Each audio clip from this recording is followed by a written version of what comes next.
Hi guys! Ngayon samahan niyo ko sa aking vlog na A Night in My Life as a Call Center Agent with my live-in partner na call center agent din.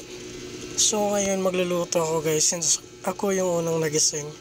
So yeah, minsan siya rin yung nagluluto pag siya yung unang nagigising.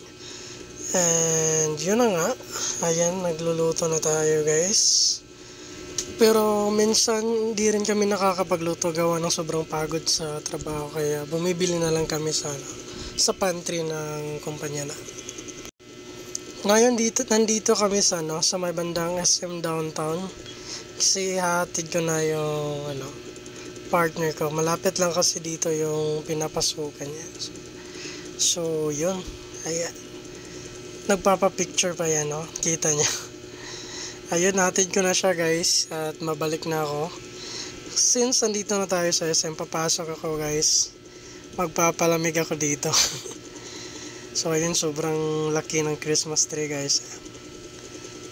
What a vlog.